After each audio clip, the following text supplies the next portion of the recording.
cooperation, and I thank him for that.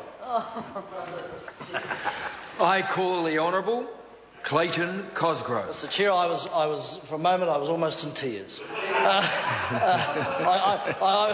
My colleagues will note that very few things in life stun me into silence, sir. But for a moment there, I became a tad misty-eyed. I have to say. But getting back to it is an emotional place, the Parliament, from time to time, isn't it?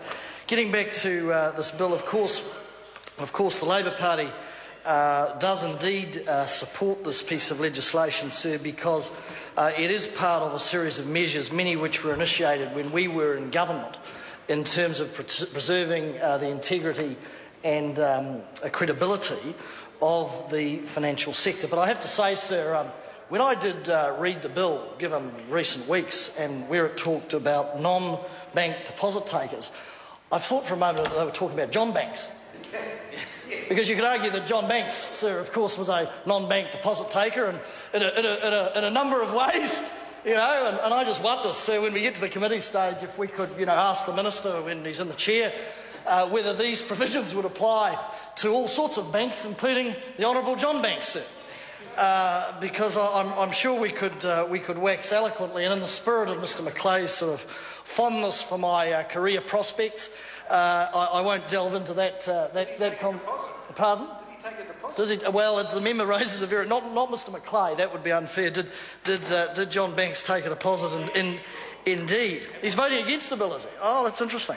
But I have to say that on a more serious note, given that there's a lot of love in the room, sir, that this bill is about preserving the credibility and integrity of our financial system. But I just make this other point in passing on a very serious note, that whilst these regulations are about the private sector and ensuring, as Mr. Parker said, that on the back of, or prior to, of course, the global financial crisis, where we had institutions in New Zealand that fell over, and as a result of that, well, you could argue fell over, and I don't mean this in a humorous way, you could also argue that some were deliberately pushed by some of the individuals who now reside in the clink, and yet it's the poor old taxpayer or the investors, thousands of them, who, for those reasons, some of their futures, financial security, is in jeopardy. But I just say this, that's the private sector.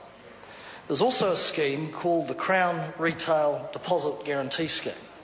Now, whilst not absolutely germane to this piece of legislation, I do note in passing that as the result, it was a scheme, of course, put in by the Labor government, and I know Dr. Smith will jump up and down and become possibly animated if he takes a call about this. It was put into place, and before Dr. Smith makes the point on this, I'll do it for him. Yes, it was put, I remember the day it was put into place because I was Associate Finance Minister, and it was the day of our party launch. And I know Dr. Smith is fond of saying that that was all done for political hanky-panky sort of purposes, but it was done because the Australians, as I recall, contacted us and said, we're doing it, we're letting you know, and we had to act that afternoon because we didn't want the possible fiscal implication of people saying our deposits are secure in Australia, therefore the government of New Zealand at the time is not going to do it. There'll be a run on the banks, not John, but there'll be a run on the banks, and deposits would flow out of New Zealand to Australia, where in theory they would have been more secure. Faster than a helicopter to the .com mansion, Mr. Clark says. Well, I couldn't possibly comment.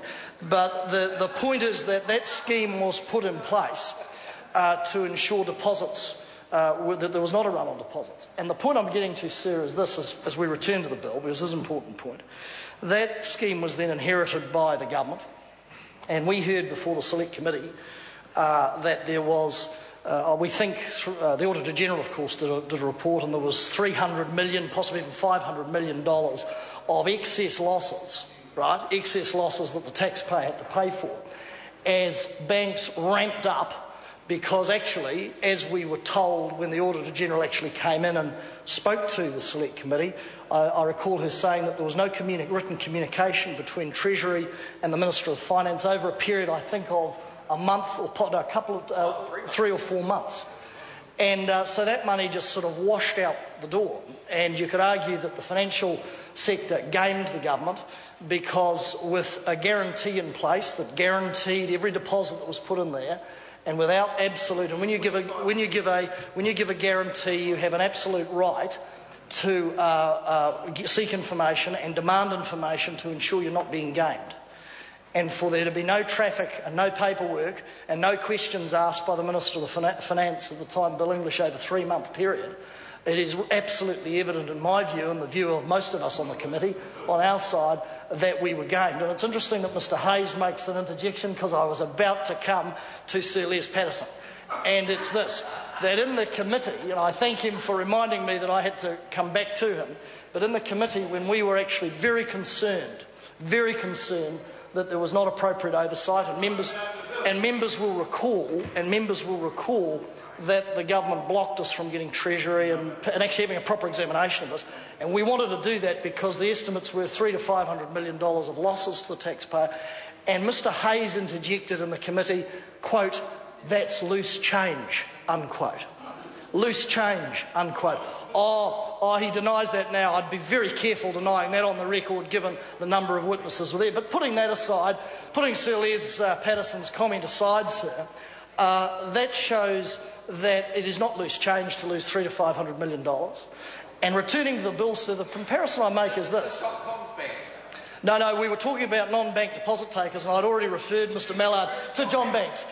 And I know Mr Mallard, having been a former Associate Minister of Finance, will be eager to take a call on this bill, given his intricate knowledge of non-bank deposit takers, one of whom I think may be residing in this chamber as we speak, from up north. But getting back to it, so we have a set of regulations here that are very appropriate, and we support them, to secure and maintain the security of our private sector financial markets.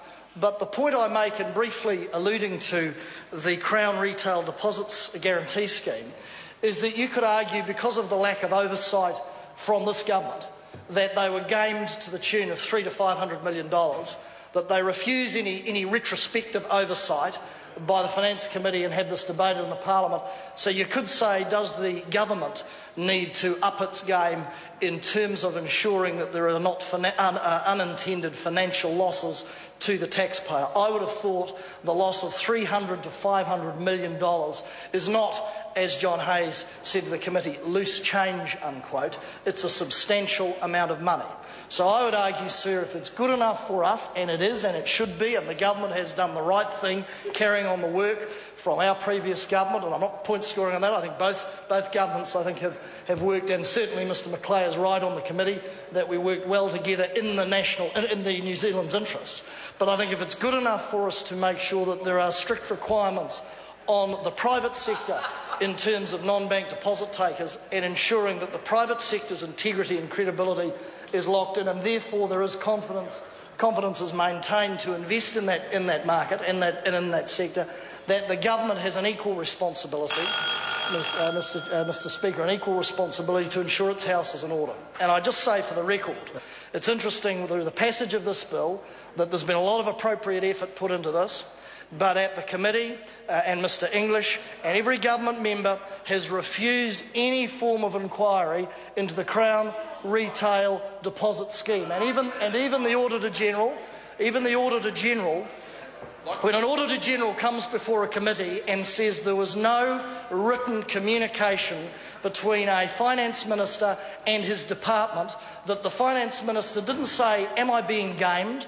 Are there any controls in place to ensure that financial institutions don't rip the taxpayer off, if you like, and ramp up the deposits they take so that because they're guaranteed by the Crown, when the Finance Minister fails to ask any critical questions. And I think one of the excuses that was brought up by Dr Smith and Mr Hayes and whoever else was on the committee was there was an election.